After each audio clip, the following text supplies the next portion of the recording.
بسم اللہ الرحمن الرحیم۔ السلام علیکم ورحمۃ اللہ وبرکاتہ۔ جھارکھنڈ اکیڈمک کونسل مدرسہ بورڈ کے نئے نصاب کے مطابق یہ گیس پیپر آیا ہے، جس میں سے سوال وسطنیہ والوں کے لیے اسی سے پوچھا جاتا ہے۔ آئیے ہم جانتے ہیں سب سے پہلے کہ اس سال کس طرح کے سوال پوچھے جائیں گے۔ ہم چلیے شروعات کرتے ہیں۔ سوال ہے سورہ ناس کا ترجمہ کیجیے اور شان نزول لکھیے۔ سورہ ناس کا ترجمہ کیجیے اور شان نزول لکھیے۔ اس کا جواب ہے ترجمہ، یعنی قل اعوذ برب الناس ملک الناس الہ الناس من شر الوسواس الخناس الذی یوسوس فی صدور الناس من الجنۃ والناس، جس کا ترجمہ یہاں لکھا گیا کہ آپ کہہ دیجئے کہ میں لوگوں کے پالنے والے، لوگوں کے بادشاہ، لوگوں کے معبود کی پناہ لیتا ہوں، یعنی جو ان سب کا رب ہے اس رب کی پناہ لیتا ہوں، اور وسوسہ ڈالنے والے، پیچھے ہٹنے والے کے شر سے جو لوگوں کے دلوں میں وسوسہ ڈالتا ہے، خواہ جنات میں سے ہو یا انسان میں سے ہو، اس کے شر سے پناہ مانگتا ہوں، ہے نا۔ تو یہ ہو گیا اس کا ترجمہ۔ اب اس کا شان نزول کیا ہے؟ شان نزول کا مطلب ہوتا ہے کہ یہ کس لیے نازل کی گئی ہے اور کب اور کس حالات پہ یہ سورت نازل ہوئی۔ تو اس کا شان نزول یہ ہے کہ یہ سورہ مکہ مکرمہ میں نازل ہوئی۔ اس میں 1 رکوع اور 6 آیتیں ہیں، اور سورہ ناس اور سورہ فلق ایک ساتھ اس وقت نازل ہوئی جب حضور صلی اللہ علیہ وسلم پر لبید یہودی اور اس کی بیٹی نے سحر کر دیا تھا، جس سے آپ کو مرض سی حالت عارض ہو گئی تھی۔ آپ نے اللہ تعالیٰ سے دعا کی، اس پر یہ دونوں صورتیں نازل ہوئیں۔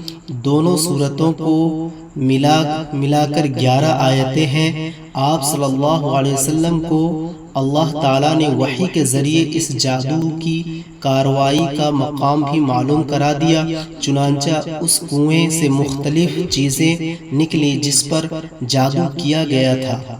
اس میں ایک دھاگا بھی نکلا جس میں 11 گرہیں لگی ہوئی تھی۔ حضرت جبرائیل علیہ السلام صورتیں پڑھنے لگے اور ایک ایک آیت پر گرہ کھلتی گئی۔ اس طرح آپ صلی اللہ علیہ وسلم کو شفا حاصل ہوئی۔ تو یہ تھا ان سورت کے سورہ ناس کا شان نزول، یعنی سورہ ناس اور سورہ فلق ایک ہی مرتبہ نازل ہوئی۔ کیوں نازل ہوئی؟ یہ سورت آپ صلی اللہ علیہ وسلم پر جادو کر دیا گیا تھا، اور جس کے لیے آپ صلی اللہ علیہ وسلم بہت پریشان رہے۔ پھر آپ صلی اللہ علیہ وسلم کی مدد پہنچتی ہے اور اس صورت میں اس جادو کو ختم کیا جاتا ہے۔ تو بسم اللہ الرحمن الرحیم۔ چلیے ہم سورہ فلق کو بھی ساتھ میں دیکھ لیتے ہیں، اس کا ترجمہ کیا ہوتا ہے۔ اس کا شان نزول وہی ہے جو سورہ ناس کا ہے۔ تو یہاں پر سوال دیا گیا سورہ فلق کا ترجمہ کیجیے اور شان نزول تحریر کیجیے۔ تو جو سورہ ناس کا شان نزول ہے، سورہ فلق کا بھی وہی شان نزول ہے، اور دونوں صورتیں ایک ہی مرتبہ نازل کیا گیا۔ تو یہ ہے سورہ فلق، قل اعوذ برب الفلق من شر ما خلق ومن شر غاسق اذا وقب ومن شر النفاثات في العقد ومن شر حاسد اذا حسد۔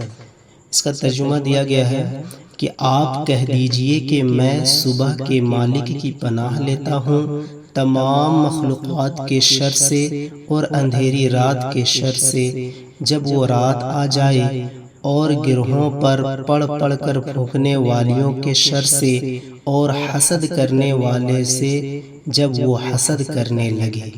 یہ ان کا ترجمہ ہے، اور شان نزول ہم دیکھ چکے ہیں، جو سورہ ناس کا ہے وہی اس کا شان نزول ہے۔ امید کرتا ہوں کہ یہ دونوں آپ لوگ یاد کر کے آئیں گے، اور انشاءاللہ اس کے بعد ہم سورہ اخلاص اور سورہ